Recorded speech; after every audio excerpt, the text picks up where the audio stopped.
1, 2, 3.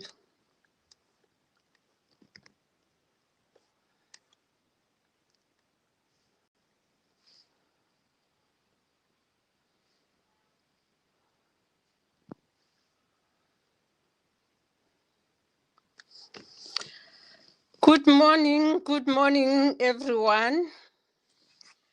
Colleagues here at home, abroad, everywhere. Good morning on this bright and beautiful day. And thank you for joining us virtually from across Eswatini, the region and beyond. Good morning again, good afternoon, or good evening, wherever you are on the continent.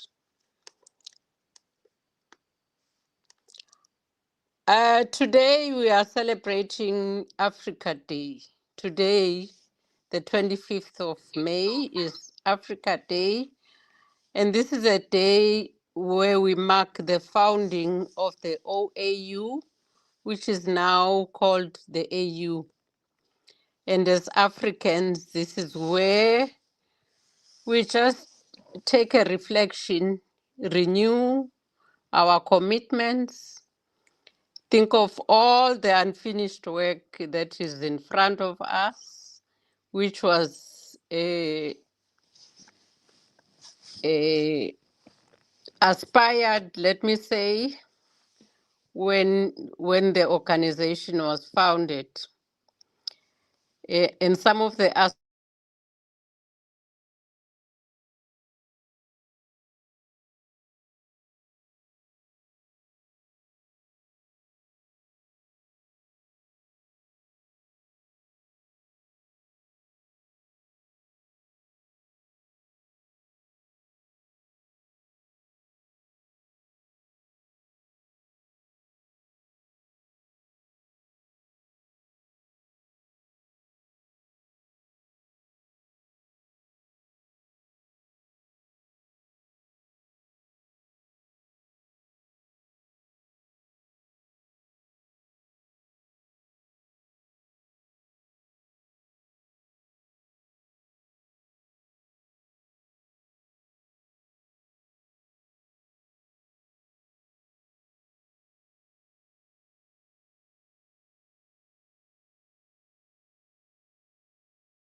I'll go back on the stage.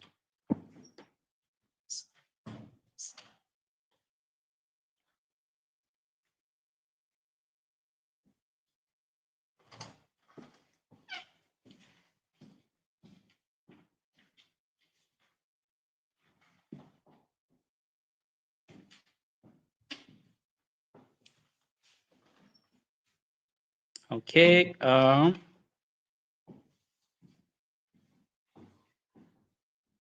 Is she coming back?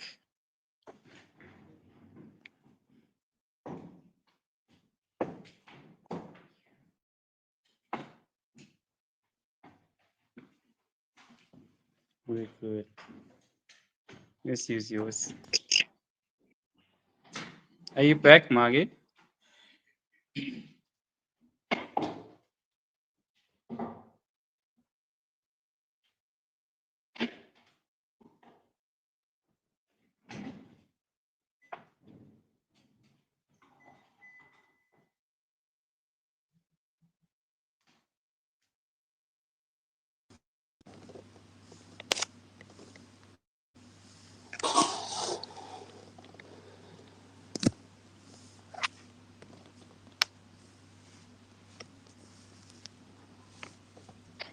I don't understand what's happening now. Can You're somebody back. You're back, assist? What's going on? Am I audible? Yes, you are, Ma. You're I'm audible. audible. Yes. Yes, Please let go on me with your begin with presentation. where I ended. I just Okay. wanted to present the Africa Day 2026 theme, which is on assuring sustainable water availability and safe sanitation systems to achieve the goals of Agenda 2063. And may I say that this is just not a technical theme, it's a human rights theme, and it is above all a women's theme in our view, because across the continent and here in Eswatini, it is women who manage water, it is women who collect it, carry it, store it, ration it, and use it to keep their families alive. And it is women who suffer most when it runs out, when it is unsafe, when it is too far, or where there is somewhere, or where there is nowhere dignified to go when nature calls. Let me be specific about what that looks like in this kingdom. Only 69% of Eswatini's population has access to basic water services.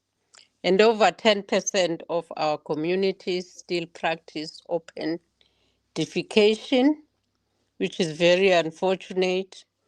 And this one, I want you to sit with.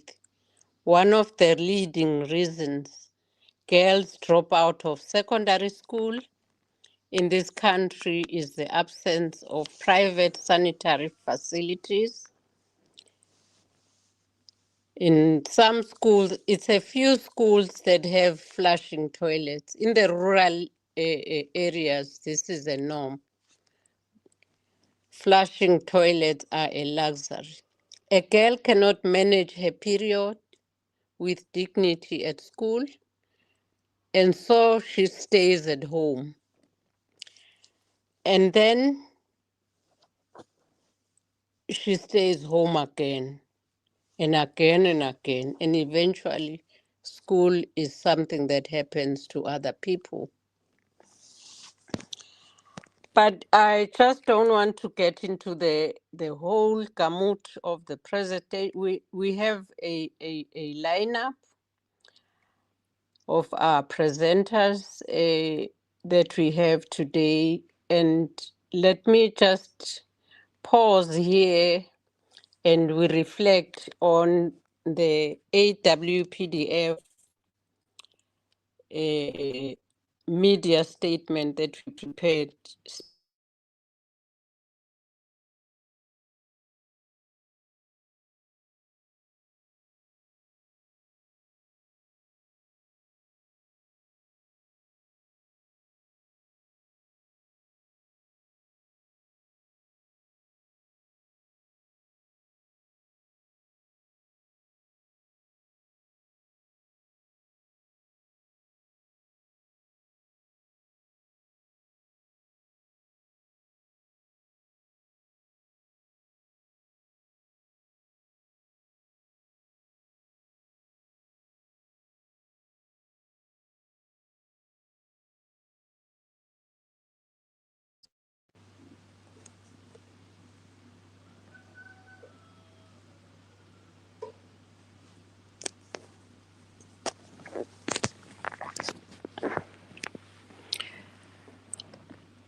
Magenomsa,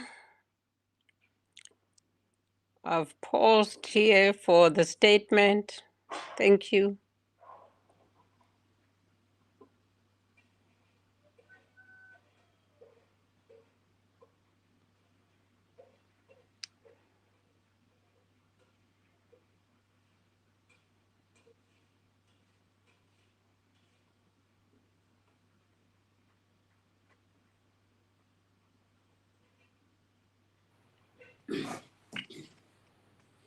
On behalf of the African Women Peace and Development, on behalf of the Peace and Development Foundation, I'm deeply honored to welcome our distinguished guests from online and physical. Our theme for this year says assuring sustainable water availability and safe sanitation systems to achieve the goals of Agenda 2063.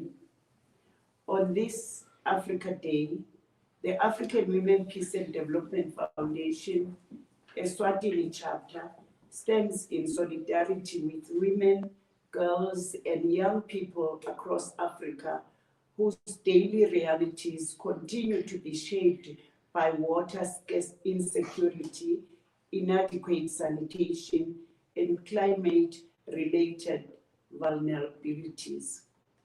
We issue this statement not as distant observers of a global challenge, but as an organization rooted in communities where these realities are experienced every day. For many women and girls and disabled people, the access to water is directly linked to dignity, health, education, livelihood, safety, and equality. AWPDF Eswatini chapter marks Africa Day by calling attention to the urgent actualities facing all women, girls, disabled, and youth, carrying the heaviest burden. In Eswatini, rural communities remain disproportionately affected, with limited access to safe water and persistent sanitation challenges that hinder school attendance and expose women and girls and the youth to heightened risks. Climate change is intensifying its presence, turning water scarcity into a daily struggle and a growing peace and security concern. These concerns are not simply development challenges. They are matters of right, justice, and equality. The right to water and sanitation is reinforced through commitments under international and regional frameworks, including the African Charter on Human and People's Rights, CEDAW, AU Agenda 2063, and the Sustainable Development Goals. Africa Day is not a celebration of where we are. It is a renewal of commitment to where we must go. On this day, AWPDF Eswatini chapter renews its own commitment to ensure that the women, girls, youth, disabled of this kingdom are not only the subjects of water policy, but its authors. That their stories are heard not only in community halls, but in parliament, in boardrooms, and at the table of global conferences. AWPDF calls for increased investments in climate resilient water and sanitation infrastructures, stronger accountability for national and regional commitments, and meaningful inclusion of women and youth in water governance. We reaffirm that water is not a privilege, it is a right. As we honor Africa Day, we commit to advancing women's leadership, strengthening community resilience, and championing solutions that protect the dignity and future of every African. Africa cannot rise while its women, youth, disabled work for water. The time for transformative action is now. I thank you.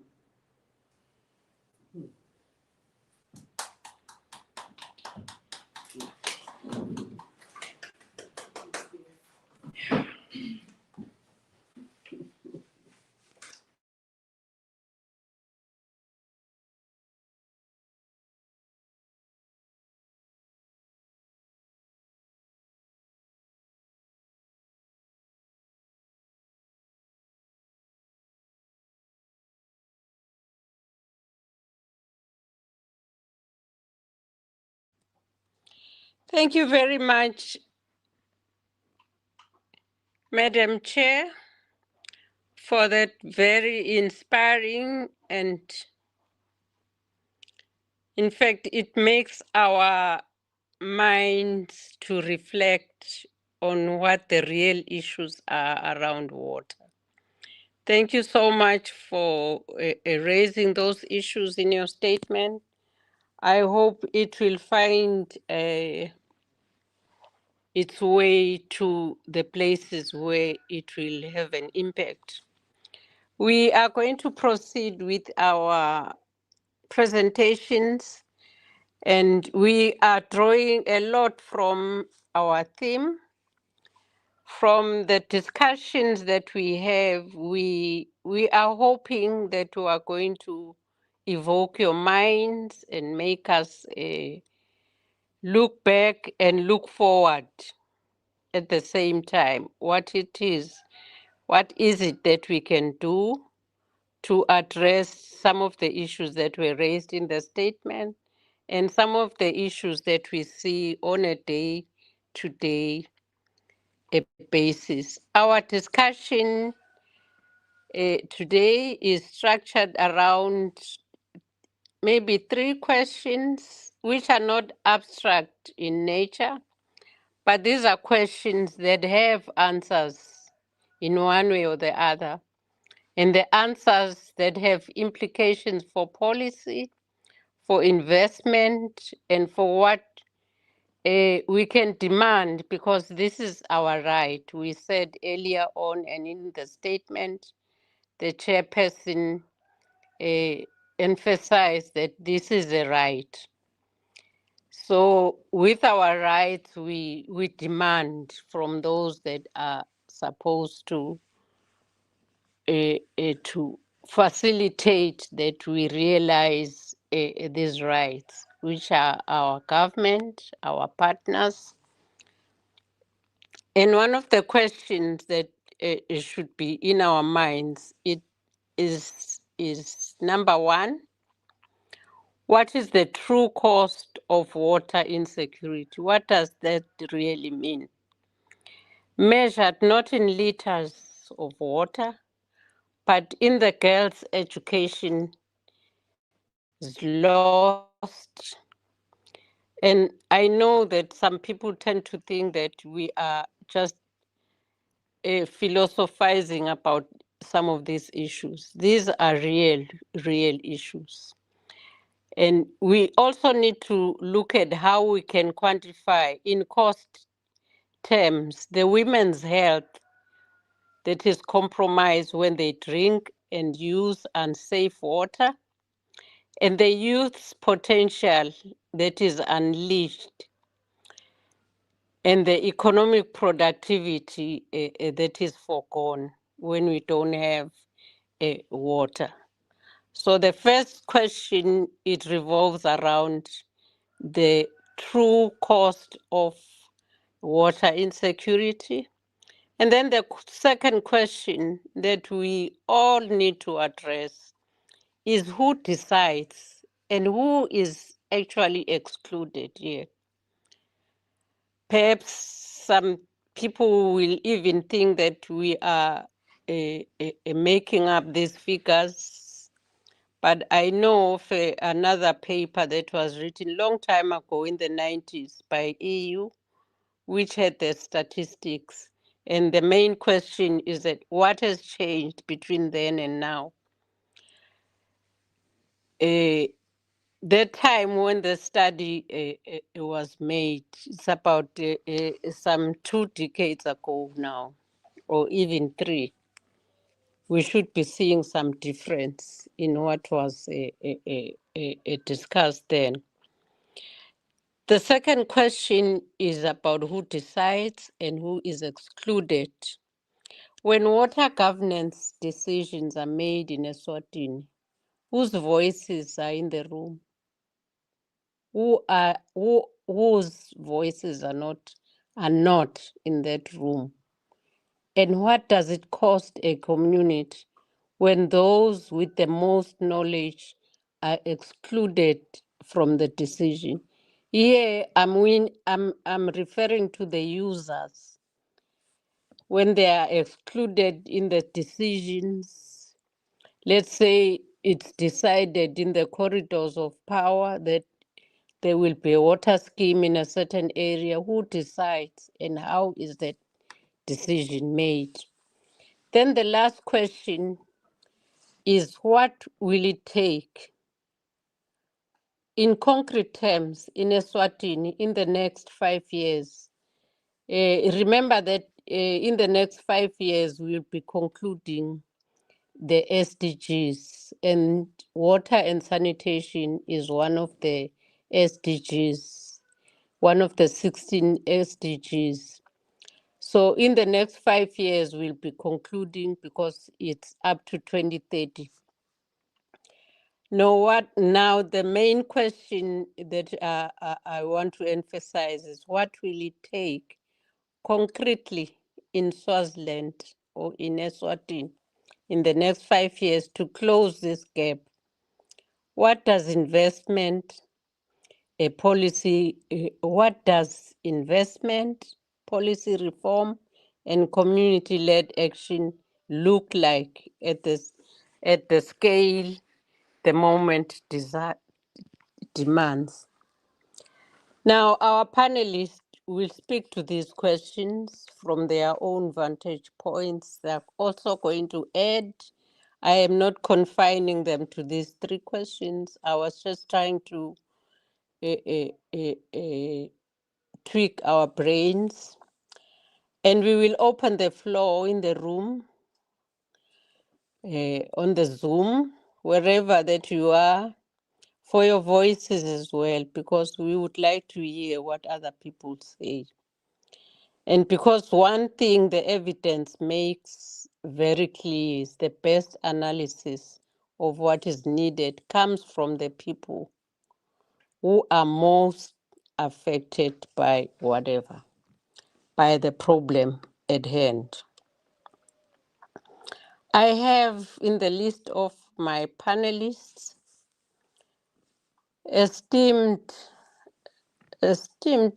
individuals here. We are going to have Mr. Tembinkosi Dlamini, who's the Executive Director of the Coordinating Assembly of NGOs. Kango, you are going to recall, is an umbrella body of over a number of NGOs in Eswatini. And they're different. It's a wide variety of NGOs, from health, food security, gender, governance, human rights, the whole works. And Mr. Dlamini leads that organization, and he sits at the intersection of community knowledge and national policy, which is why he was a very relevant person on this discussion. And he is not alone. I also have here in our midst other esteemed partners. We have Ms. Zagiti Mota,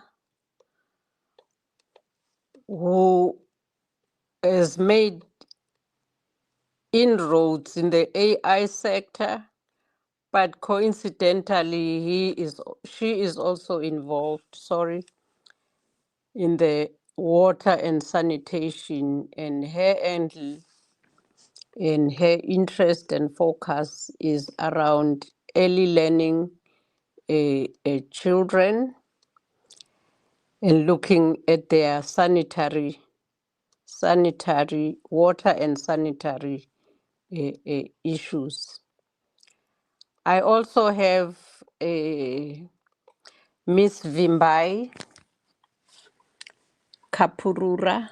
I hope I've pronounced that well. She is a gender a specialist, a founder and director of an organization that is here in Eswatini called Women Unlimited. She also brings the end of the gender. She also brings the gender dimension in the discussion. And our program will have these presentations and discussions, and we'll also have some time to discuss. And then we will wrap up our discussion around 12 noon. Thank you so much. At this juncture, I'm going to present to you Miss Zagiti Mota to present to us what she has prepared for this discussion.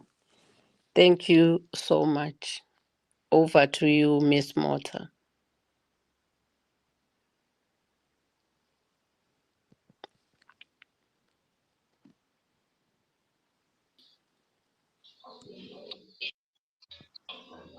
Thank you very much. Thank you very much, Mage Siyabonga kakhulu.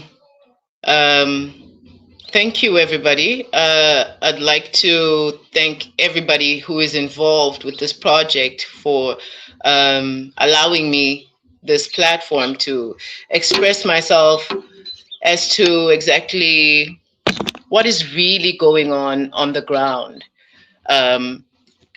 My name is Zagiti Mota, and I'm a woman in tech. I'm a woman who is a mother.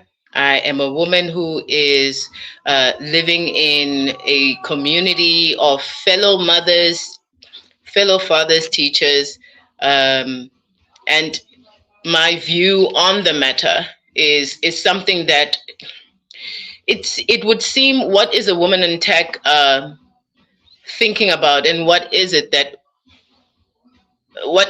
can actually make me be involved in a situation like this one, as the theme carries.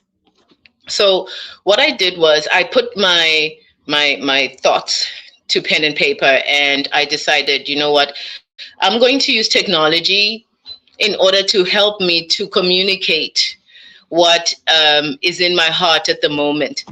And I'm grateful for this platform. So as I managed to generate my keynote, per se, on ChatGPT, which is an AI agent, I went through and I put my thoughts down, and it was able to allocate my thoughts and put it down into proper English so that everybody everywhere in Africa can understand me. Now, if you may give me the floor, may I deliver to you the keynote that was generated on ChatGPT. And this is not in any case an advertisement of the company or the brand, but it is a learning or training module or medium on technology and how technology is going to actually change and allow us to come up with solutions to the water issue, to the sanitation issue, to the community issues that are currently affecting us in Eswatini and broadly in Africa as a whole. So if I may, I begin. Good morning, distinguished guests, fellow speakers, partners, educators, mothers, fathers, young people, and every person joining us today across Africa and beyond. My name is Zagiti Mota, and today I do not stand before you merely as a speaker. I stand before you as a witness to communities that are crying silently, a witness to children who are brilliant but forgotten, a witness to young girls who have lost hope before they even discovered their purpose. A witness to boys who were forced to become men too early because poverty gave them no childhood. And today I speak of them. When we speak about water and sanitation, Many people think only about pipes, toilets, infrastructure, and engineering. But I need us to understand something deeply today. A lack of sanitation is not just a hygiene issue. It's a dignity issue. It's a safety issue. It's an education issue. It's a spiritual issue. And ultimately, it is a human issue. At our tech hubs, and the ECD centers that are in our tech hubs, we are seeing painful reality every single day. Children at grade 000 level, those are the newborns, are unable to live in safe environments because some of the centers don't even have proper toilets. Now, if I can explain to you what these centers are, these are just people within the community that open up their houses and spaces within their houses or their lots or their plots or their guest houses. And we come in with the technology so that they can open up to the public to come and use the facility, use AI, use digital systems. So we realize that in order to actually be able to offer this to people, we need to create ECD centers that are linked to our tech hubs. Why we did that is because the young women that we were mentoring were pregnant 15-year-olds who were considering abortion. And we realized that if we don't house them when they are chased away from home by their fathers because of the shame, it becomes a situation because someone just opened up their home and they don't even have a flushing toilet.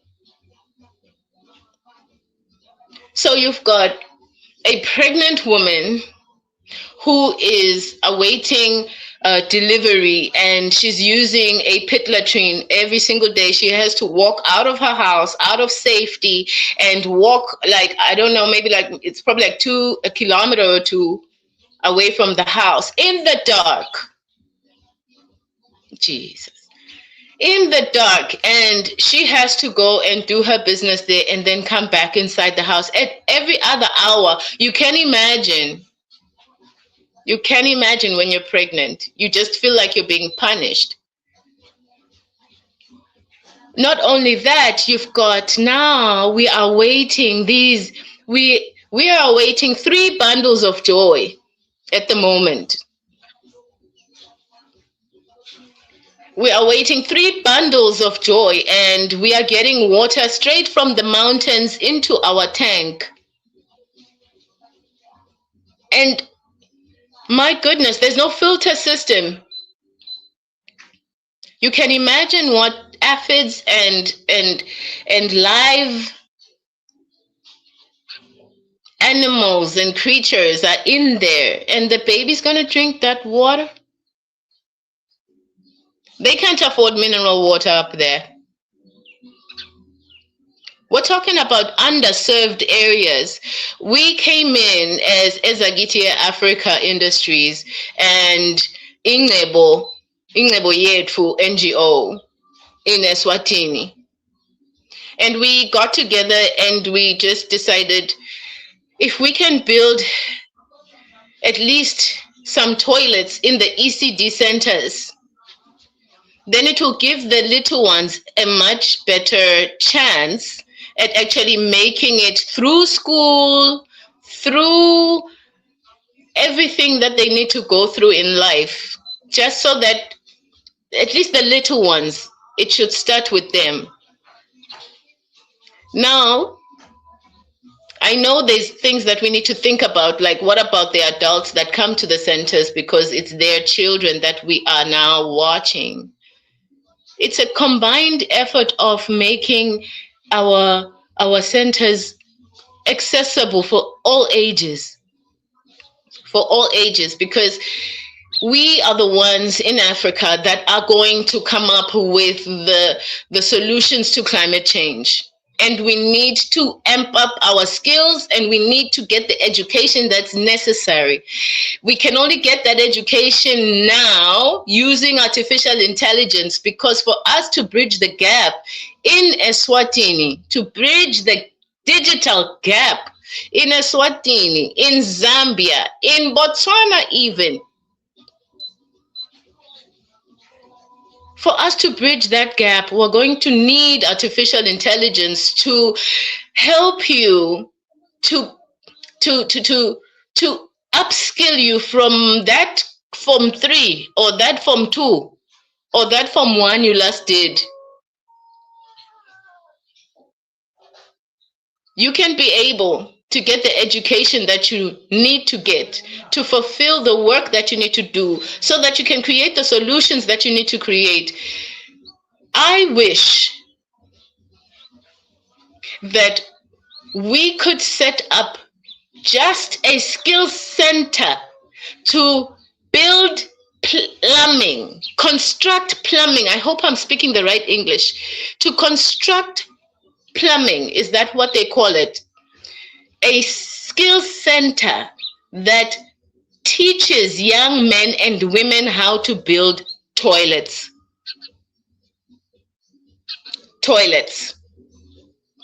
And we can build it in 3 areas. We can start off with Eswatini, actually. If we start off with Eswatini, we can build it in 3 areas. Manzini, Matsapa, Ezulwini. Why those areas?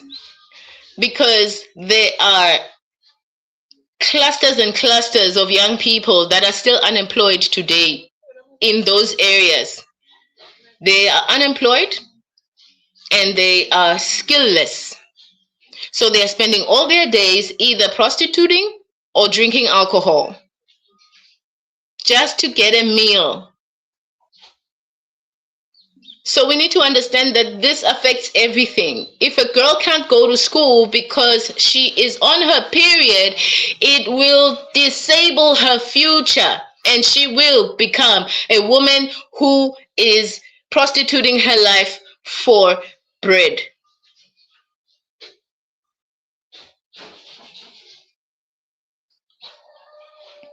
If a young man faces problems at home, like how are you going to feed the family, and he's not getting work because he's skillless, he's going to end up robbing the whole neighborhood. In fact, he's going to believe he's Tupac, and he is going to walk around the whole neighborhood turning all your kids into Grammy-winning rap artists. Yet they never left the community. If we can make safe spaces for children from the moment that they are born till the moment they become the president of the United States of America, we will actually be able to solve many issues that we are seeing today. And it is those young people that are going to create and live in the solutions that were created by foundations such as this platform.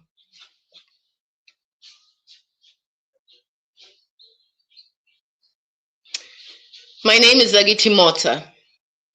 I'm a woman in tech, only because I'm trying to advocate for technology skills to be imparted to our people, to our young people. If we can give them that access to technology, they will quickly be able to solve many of the problems that you are looking at. So what do we have now? We have our ECD centers because we have mothers in the tech hub. Now we need skills that are so versatile that we put together those skills and the use of artificial intelligence, and they can be able to start companies that will generate revenue for them.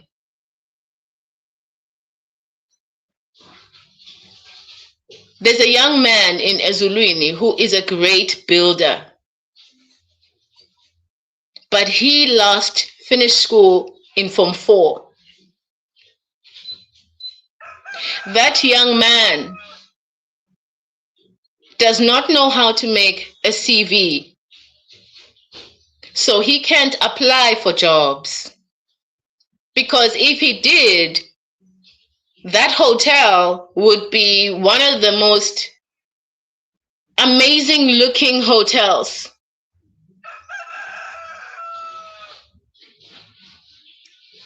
But because he has no access to technology, that young man cannot get that opportunity, and many others. So he's going to dive into alcohol, which has a group membership. Young people, they crowd fund their habits so as to sustain you in that space. It becomes a space that a lot of people can't even come out of. It's a space that young people die in because it's a space that is not safe. It brings in a lot of influences that can destroy a child. We need to turn those spaces into spaces that feed their minds.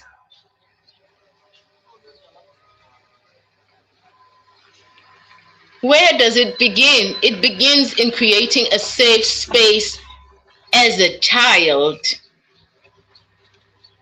We don't prioritize building toilets, and I don't understand why. It's even destroying the tourism industry in this country, in Eswatini, because we are starting all sorts of businesses that are supposed to bring people in when in fact there's no sanitation. So how are you going to rise, entrepreneur? How are you going to rise, entrepreneur? I'll tell you today, and honestly, Mine, I don't like to go to anybody's eating place that doesn't have proper sanitation. And the fact that we are actually living in the underserved areas, you find yourself having no choice. So we need to start working towards a brighter future by working with the kids.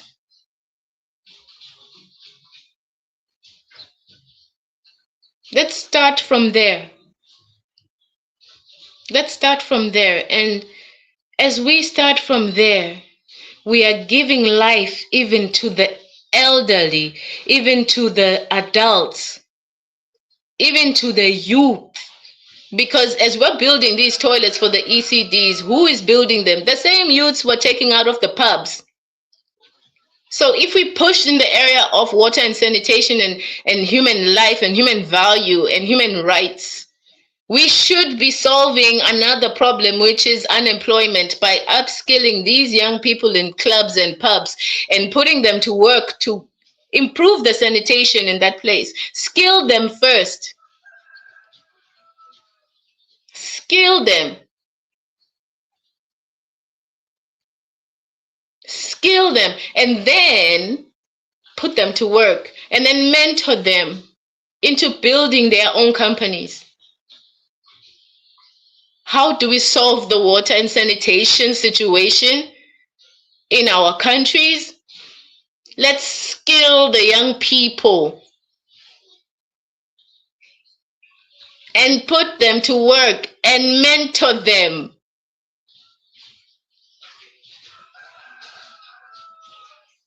And we need to play our part, Tina. We can't be thinking, now who's going to do it? Now who's going to do it? Now who's going to do that? Who's going to pay for that? Ourselves. Play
presentation. Thank you, Zagiti. That was a very, very powerful presentation. I would like to call upon our acting director to help us move on with the program. I think our next panelist, Vimbai, is also very inspired by the last presentation, and we can't wait to hear what she's bringing up. Well, let me just add my appreciation for the last presenter.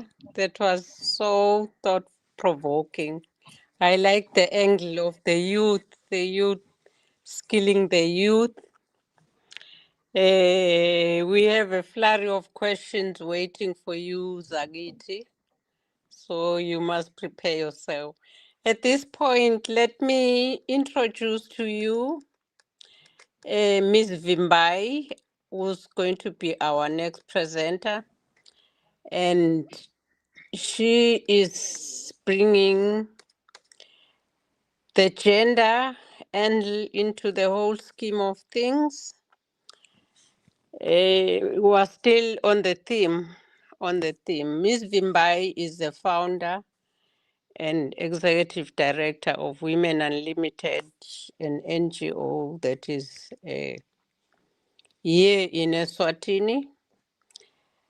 Over to you, Ms. Kupurura. Thank you.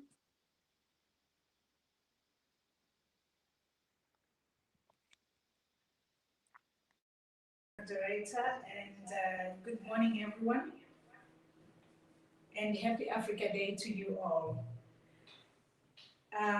Allow me to thank the African Women's Peace and Development Foundation for creating this very beautiful and important platform for this conversation.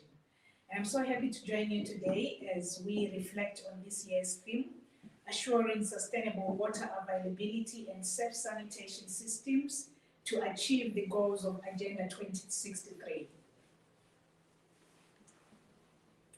And honestly, you know, as I was preparing for this conversation, I kept thinking to myself that Africa Day is not only a celebration of our identity or our culture or heritage as Africans.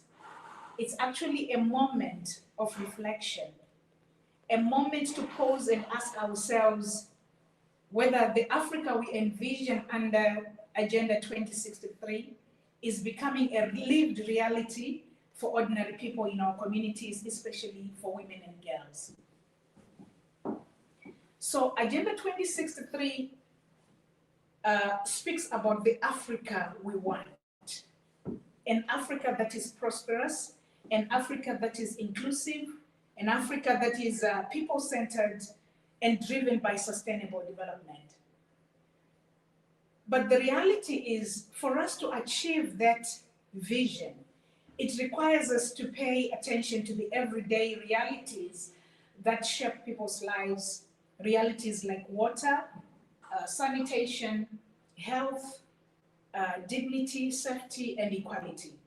And I think it's very important that we begin to recognize one simple truth, that water and sanitation are not just development issues. They are human issues. They are dignity issues. And when we look at them through a gender lens, we begin to understand how deeply they actually affect the lives and the opportunities, as well as the well-being of women and girls across our communities. You know, sometimes when we discuss water and sanitation, many a times the conversation becomes very technical. It spotlights on policies, it spotlights on infrastructure, systems, targets, and of course, all that matters. But I sometimes think one of the most dangerous things about inequality is how quickly we adapt to it. After a while, you find that communities begin to treat certain struggles as normal, simply because they have existed for generations. And if I'm to be very honest, that really worries me sometimes. Because normality does not always mean dignity. And familiarity does not mean justice. So what often goes unnoticed is how women become managers of survival in situations where systems are failing. So as women, we constantly adjust, we constantly ration, we constantly improvise and stretch limited resources, protecting families from health risks and carrying the emotional responsibility of making our households function, even when basic systems are not available or unreliable. And because women are so resilient, we are resilient beings. Society sometimes mistakes that resilience for capacity.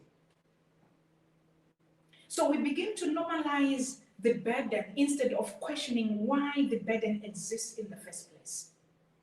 And in many homes, when systems fail, you find that women become the emergency response team.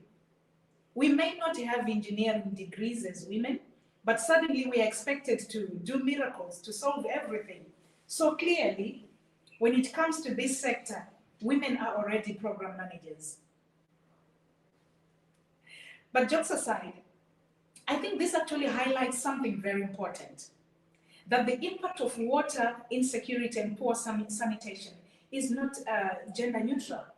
And in many African countries and societies, gender roles already place caregiving and household responsibilities primarily on women and girls.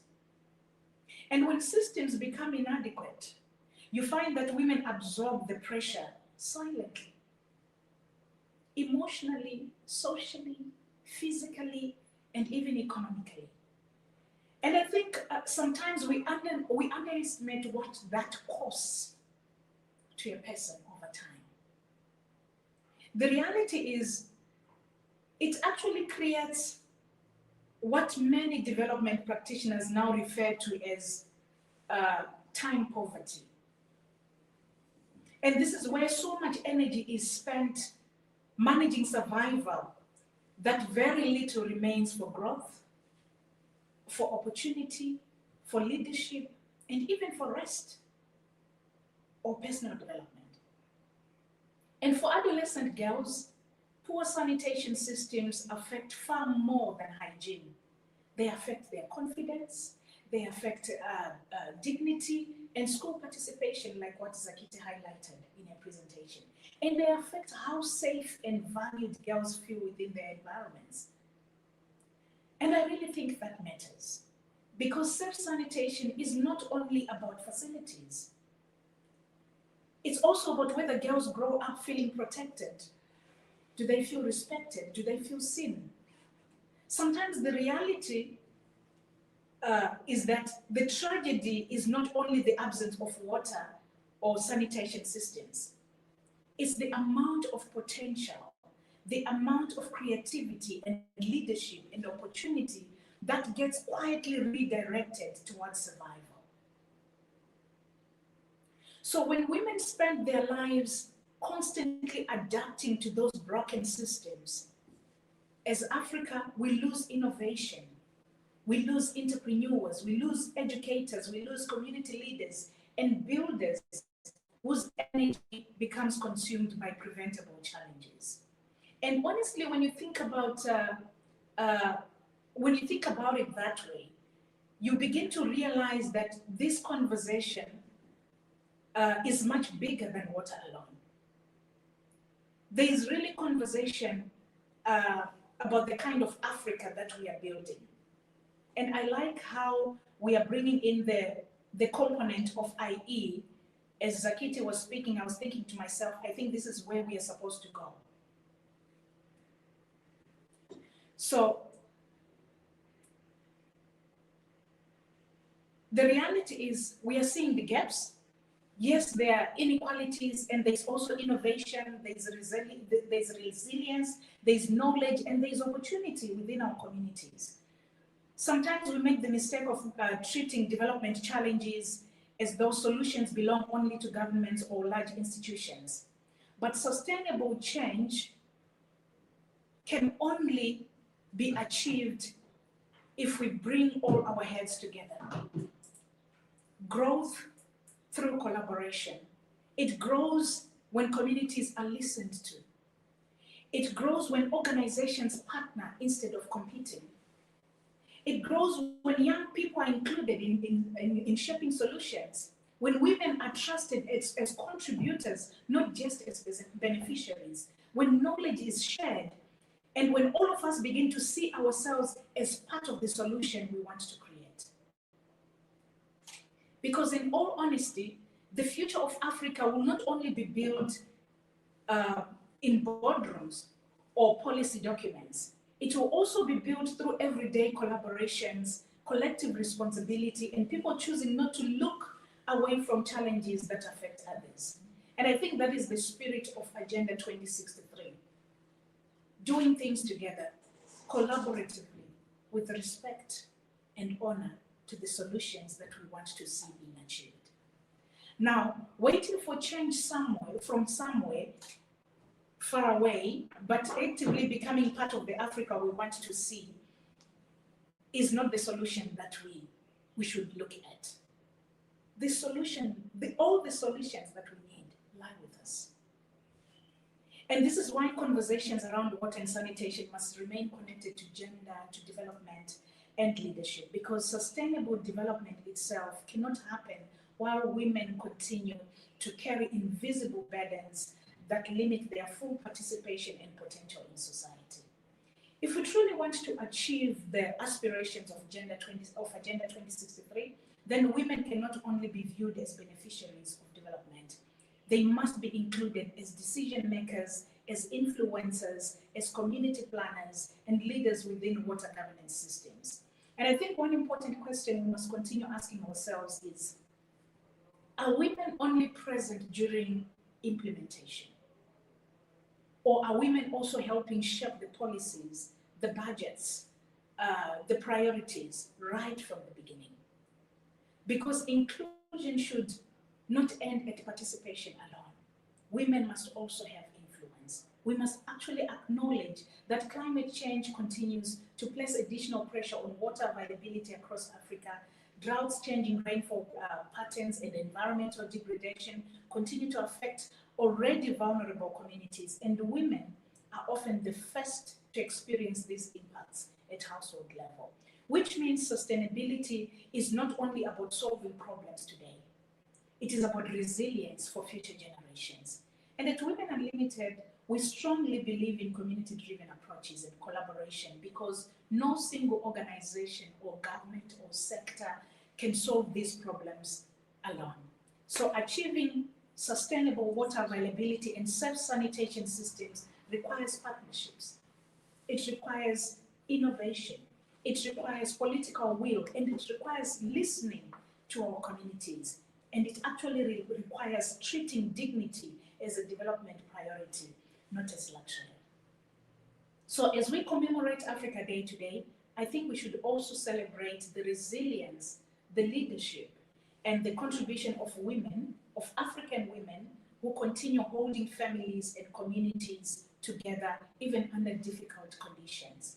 But beyond celebrating this resilience, we must also commit ourselves to reducing the burdens that women continue carrying unnecessarily.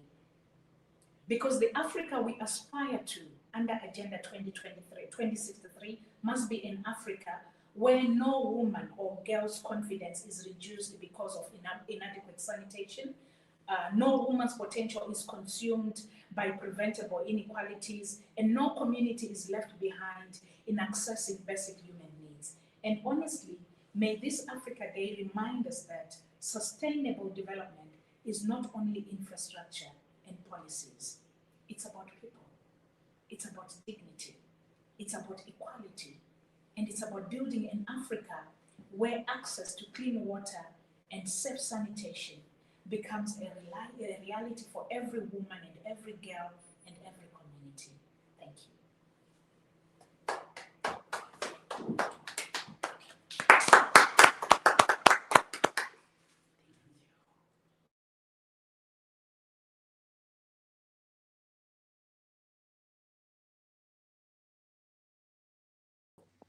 Ms. Kupurura,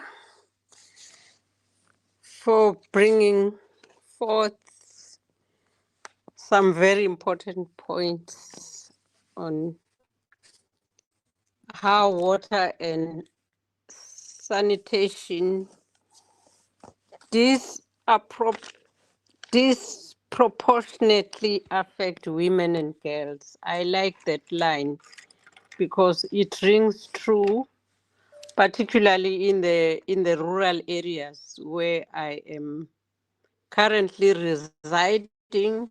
In fact, I'm not currently. I'm going to be here for my lifetime now. You brought very crucial points on care work.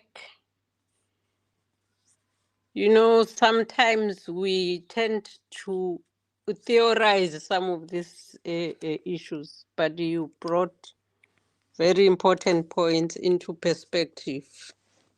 The governance issues, who decides, and who decides for who. It's so unfortunate that where these decisions are made, they do not experience these problems of water and sanitation. Perhaps that's why they tend to forget how important these are. We are going to be having our last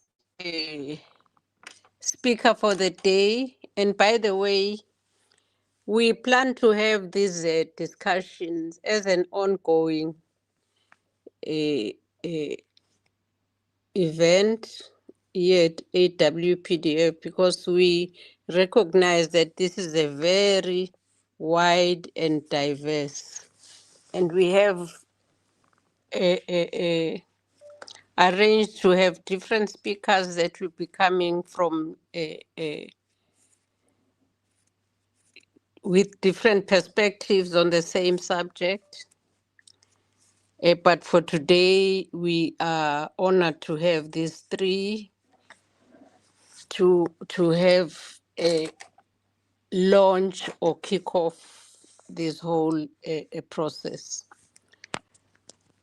I am wondering if this person is ready because he had asked to be featured right at the end, Mr. Dlamini. So I don't know, from the studio, do we have Mr. Dlamini? Can you assist if he is available?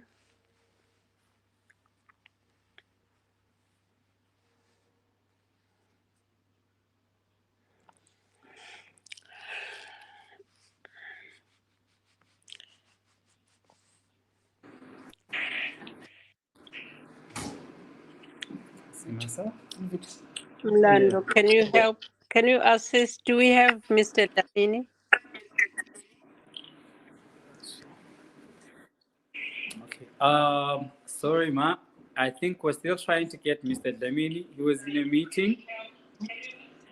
a meeting. So for now, I don't think we have him yet. Do we have questions?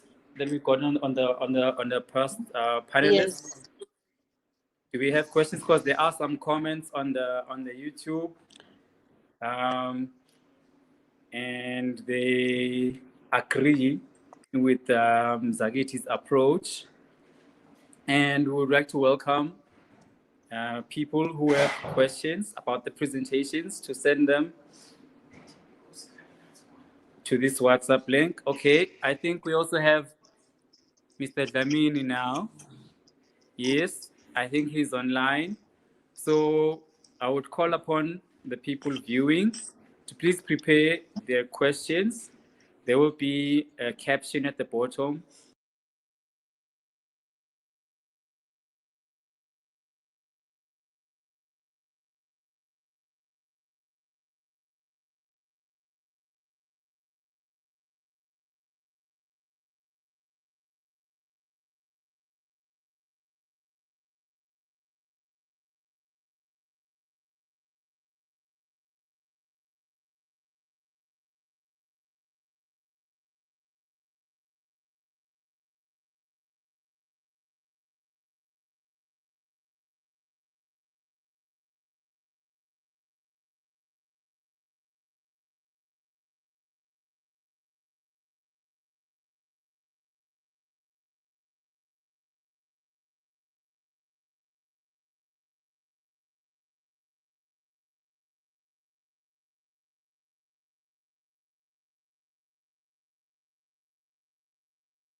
If I'm audible, can somebody indicate if I'm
Can you hear me?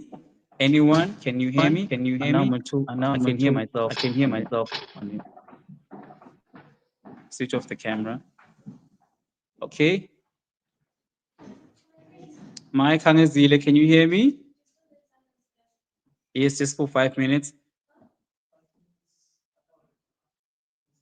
As we wrap up, I would like to thank everybody who is tuned in.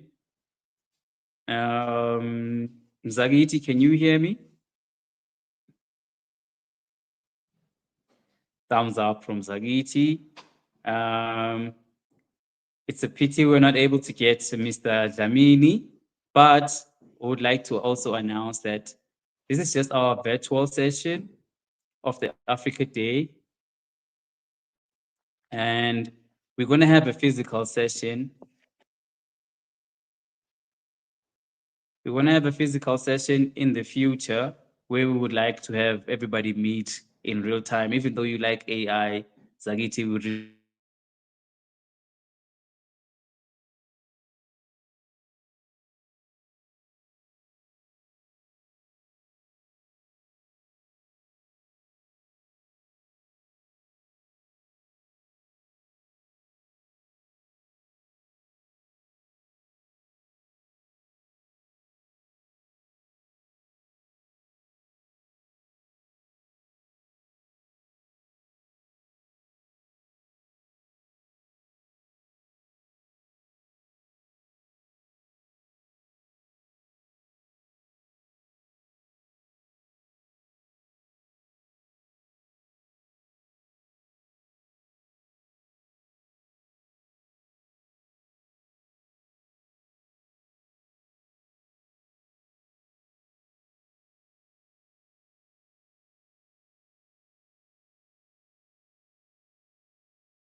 I could not see him. Mr. Dlamini, are you available?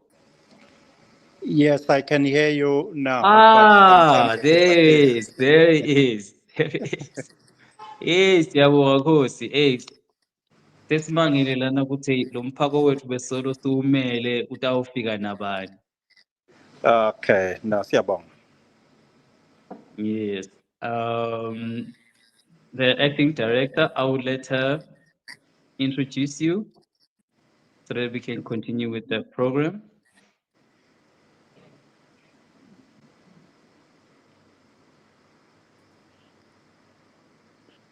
on the stream? May you please introduce yourself? I am just getting my charger. My phone is running down.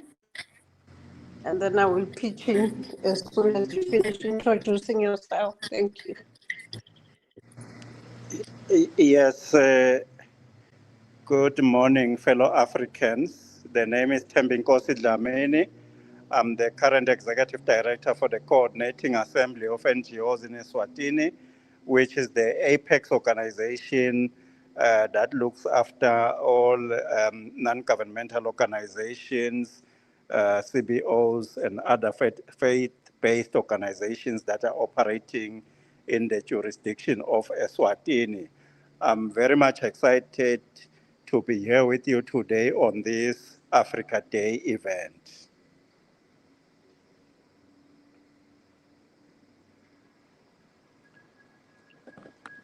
Thank you so much, Babe Dlamini.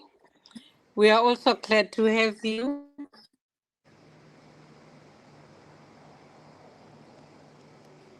Our lineup of panelists. Mr. Dlamini is between communities and policy makers. So we have Babe Dlamini, we would like you to address us around a few questions, but that relate directly to the theme. We want your view on how, from a civil society perspective, what does assuring sustainable water availability and safe sanitary systems or sanitation system mean for Eswatini? And please align that to Agenda 2063, because as we celebrate Africa Day, we also want to align ourselves with the aspirations of Agenda 2063. And in your view, what role should civil society play in ensuring equitable access? And where are the biggest gaps between policy and practice? And how can partnerships improve outcomes? And what priorities, in your view, particularly policy, should Eswatini be focusing on? But I don't want to confine you to these questions. I just wanted to broaden your mind so that when you address this gathering, you can touch on those. You are free to bring in other views and other issues as long as they align with the Africa Day theme, which is strictly on water and sanitation. But I like the slant that has been coming out from the previous presenters, bringing the focus. We want to sharpen the focus on women and girls, and perhaps even youth. Thank you so much. Over Yes, to you. yes, thank you, Program Director, and thank you for having me. Fellow Africans, civil society leaders, government officials present here today, and the resilient people of Eswatini, Sanbonani. Today, across the African continent, we celebrate Africa Day. We celebrate, obviously, the dreams of our founding fathers who fought for complete liberation. But it is important on this day that we are honest in whether true liberation can exist in a community that doesn't have clean water to drink. The 2026 AU theme, the African Union has declared the year of assuring sustainable water availability and safe sanitation systems. This is not just a policy slogan, it is a direct indictment of the status quo and a radical call to action for Eswatini. Because the harsh reality is that water is a human right, not a privilege. As we look at our beautiful kingdom, we must also look at our Tinkundla centers as well as the Tinkundla center areas where our people live in the deep rural areas of Lubombo and Shiselweni, and some of the crowded settlements that are there in the country. While we sit today here in our air-conditioned halls, debating economic metrics, an elderly grandmother in a rural homestead is walking 5 kilometers to share a muddy stream with livestock. Similarly, we also talk about industrialization and economic growth and why we should ensure that the economy grows to benefit the people of Eswatini. However, a young girl is missing school because their school lacks gender-responsive water sanitation and hygiene infrastructure in the form of proper and equipped toilets with running water. So let me be clear. Water is not just a commodity that is to be sold to the highest bidder. It is not a luxury reserved for the affluent or urban centers. Water is life. Sanitation is dignity. And both are fundamental and unalienable human rights. And our people deserve all that. As civil society in Eswatini, we are not just bystanders. The NGOs, community-based organizations, and faith-based groups under Congo, we are here to not to simply observe, but we are the ones on the ground that when the pipes run dry and the droughts hit, we intervene. So the role of civil society is very, very important in this discourse. It is important that we continue as civil society in Eswatini to amplify the voices of the voiceless. We need to bring in the raw, unfiltered realities of the rural poor into the halls of power so that action is taken. We need to ensure that we become the people who ensure that innovation happens at the grassroots level. When state infrastructure lags, as it often does, it is us, the CSOs, including your World Visions of this world, that come to community with solar-powered community boreholes, climate resilient water harvesting systems, and also ecological sanitation solutions. But we need to continue as well to demand accountability. We need to monitor budgets to ensure that we ask the hard questions. Where are the resources allocated for water security going? Are they reaching the most marginalized? And are they doing so in a sustainable way, in a way that ensures that they will always have running water at their doorsteps? So we need to ensure that we continue to make the calls for inclusive development and partnership so that we are true to the slogan, leave no one behind, because inclusive development means our national water policies must prioritize the most vulnerable, people living with disabilities, child-headed households, and rural women who bear the brunt of water scarcity. However, I need to warn you today about the challenges that are brought about by climate change. With climate change dealing heavy blows through unpredictable weather and prolonged droughts, water security is an important issue for national security. We cannot build a resilient Eswatini on empty, dried out foundation. So, to our partners in government and the private sector, civil society is ready to co-create solutions. We have the data, we have the community trust, and we have the passion, but will not play nice while our people are left behind. We demand that national budgets reflect water and sanitation as top-tier development priorities. Because as such, it is important to note that in many communities, there is a high spend in terms of water infrastructure and wash facilities. However, these are not sustainable. So in the African Union's Agenda 2063, as you have asked me, Program Director, the Africa we want. The Eswatini we want is a kingdom where cholera and waterborne illnesses are relics of history. The Eswatini we want is one where every child wakes up with safe water flowing at their doorstep. Let us leave this Africa Day commemoration today, not with empty promises, but with a renewed fire in our bellies to ensure that we continue to deliver sustainable water security and inclusive development for all Eswatinians. Thank you.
Okay. Okay.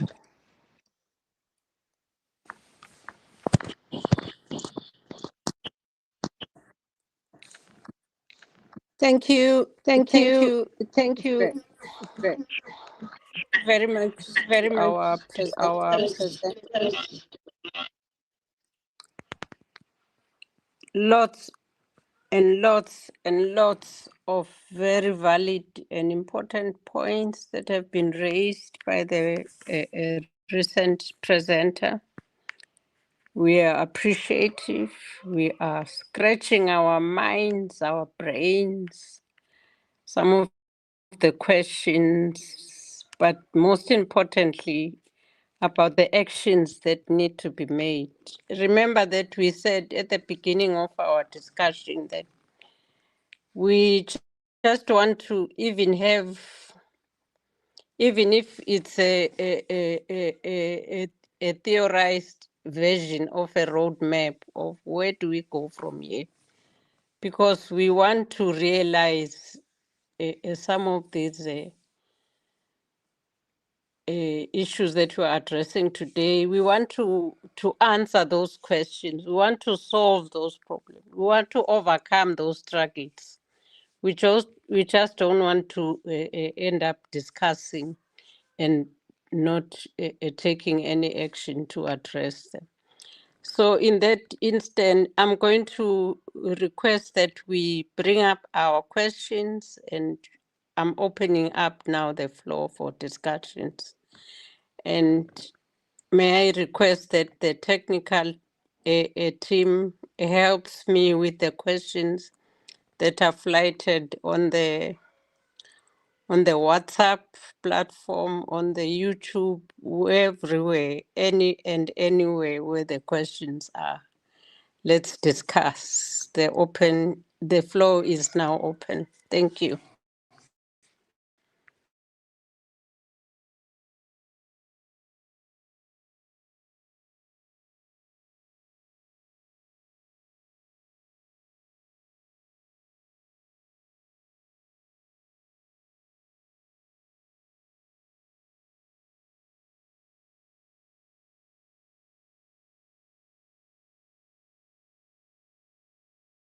There is a question here. Under which context does water and sanitation challenges take place in Africa?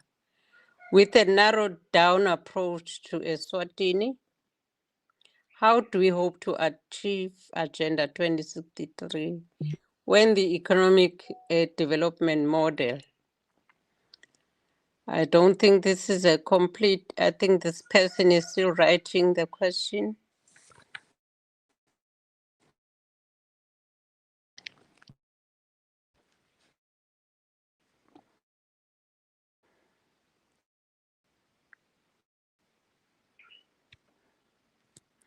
Or perhaps this is just a lamentation.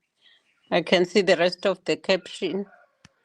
It's speaking to coal mining, which destroys water tables, water pollution, resulting in rivers running dry, thus deepening the crisis. I'm filling in the blanks. Can we have a reaction from our presenters,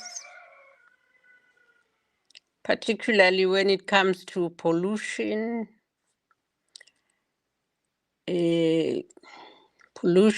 and what affecting the water table? Are there any NGOs that are working in water? Babethembi Nkosi Dlamini, if you're still around.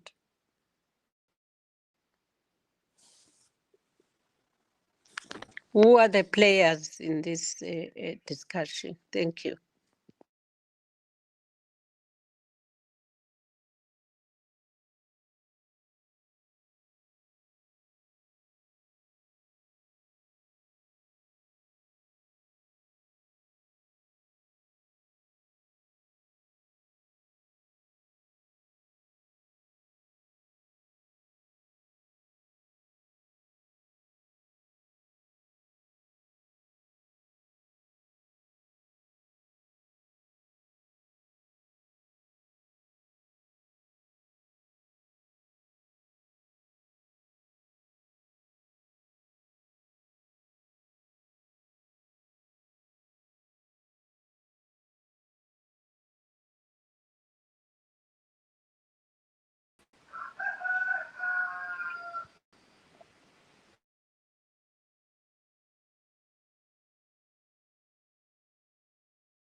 Seeing that there are no questions, may I take this opportunity to thank everyone who made time to attend our session. And I'd like to extend a profound appreciation to our presenters for making preparations, albeit at a very late a time. We didn't have adequate time to alert you, but we appreciate that you just responded positively in spite of that. I'd like to also express my appreciation for all those that have been with us on this discussion in the various platforms. We want to make a commitment that these discussions are ongoing. They'll be going on throughout the year. And we still intend to have the actual physical Africa Day commemoration at some venue.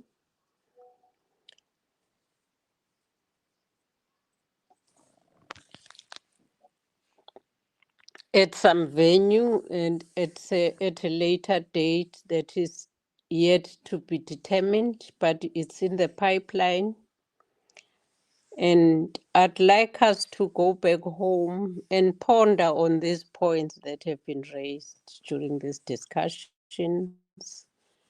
And on that point, I'd like to hand over to our chair, Magenomsa, to make the final remarks. Thank you so much.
Good afternoon, everyone.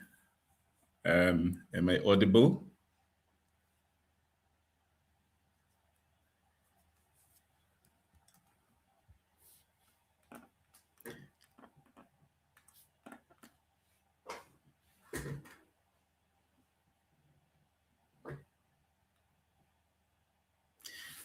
Thank you. Thank you for the opportunity to probably almost gate crash the session and just say a few comments. By way of introduction, I'm Vusi Vilagati.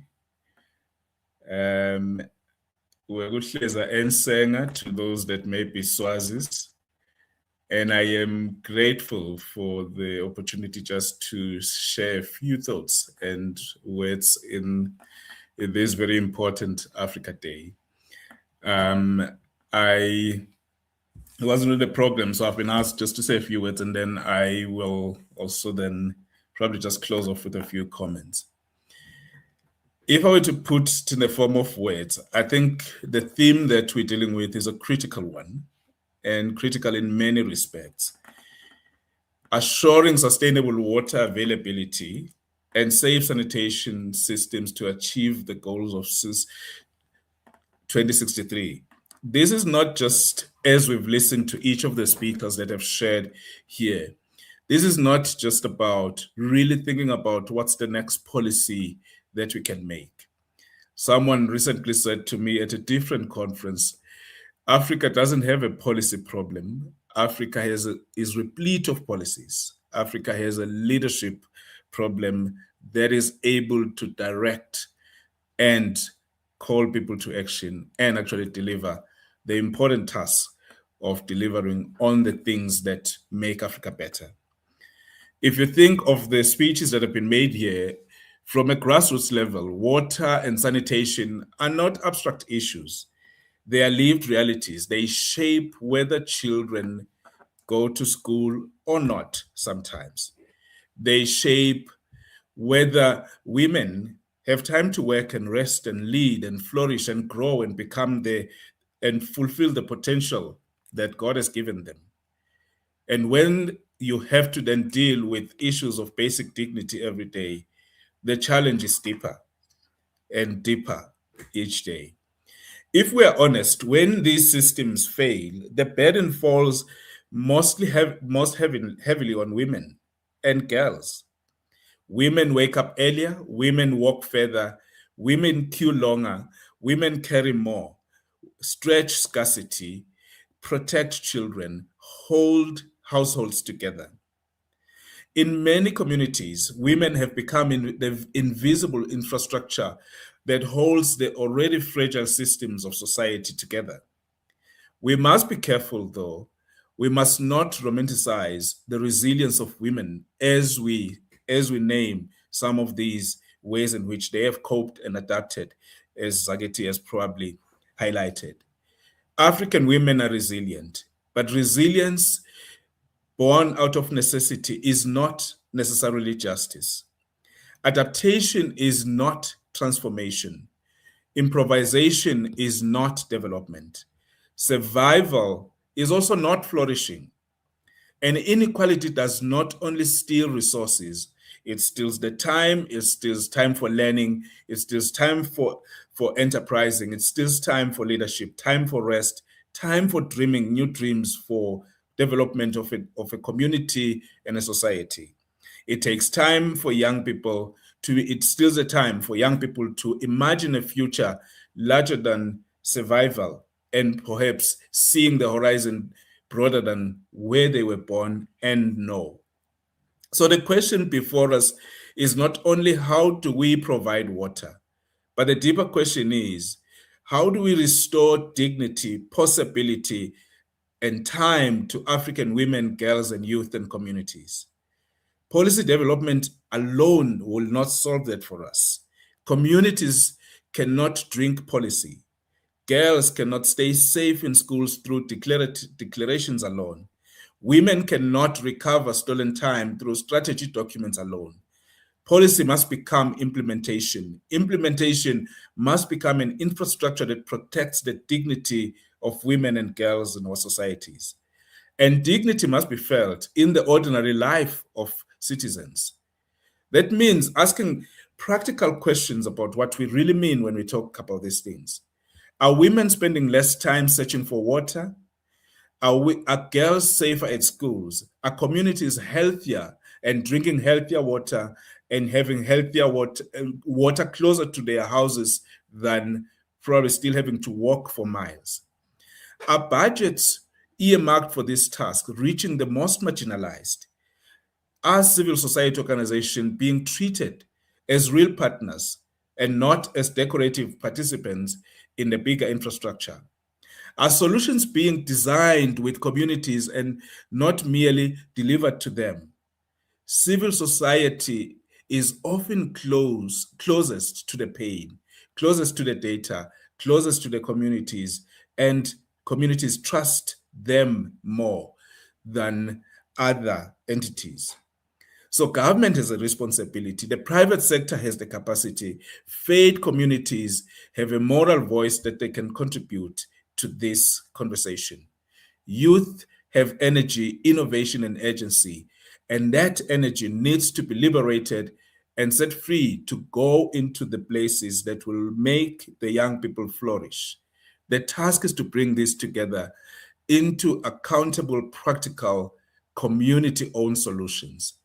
Africa does not lack resilience. Africa does not lack capable women. Africa does not lack young people with imagination. Africa does not lack wisdom. What we need in Africa is leadership with courage, coordination, and institutional seriousness. Leadership that moves from speeches to systems, from promises to pipes that really are planted down in communities, from declarations to dignity, from commemorations to concrete change that makes a difference in society. As a theologian and as an ordained priest, I would like to add this just because it's a critical thing for me. Human beings were not created merely to survive broken systems. We were created for dignity, community, creativity, and mutual flourishing. And no society can call itself just while women and girls carry preventable burdens that should have been solved by responsible leadership. So for me, the importance of then being part of this conversation is that we have recently published a book around leadership, African leadership, and it is titled African Leadership, The Time is Now. I do hope that I will have time. We've been in conversations with my sisters like Bonsile to probably come and share some insights in the country because I'm not in the country at the moment. Some of the things that we highlight. But in the book, there's a number of things we try and do and try and listen to stories that can help us listen better to grassroots conversations and really make the difference that we can make. If I were to close, I think the time is now for leaders of every society to build an Africa where women and girls no longer carry hidden burdens of broken systems, no longer have to carry buckets of water, but have a tap in their doorstep, no longer have to bear the burdens of all time, but become contributors to the economy and change systems that are created for partnership and accountability. This will only be built by courageous leadership, accountable institutions, grassroots partnership, and justice that reaches the tap, the toilet, the school, the clinic, and the home. I thank you. Thank you for the opportunity. May I just share a slide as I conclude of the book that we have written, and I'll just share it briefly for some to see.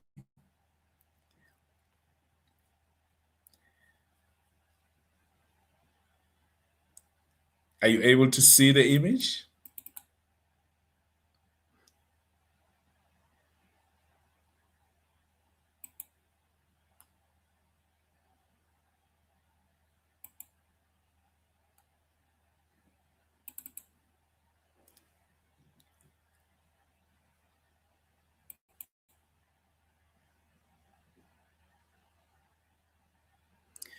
So that's the book that we've shared. It's called African Leadership, and I'm happy to share the image on the comments and for people to see that have not seen it before.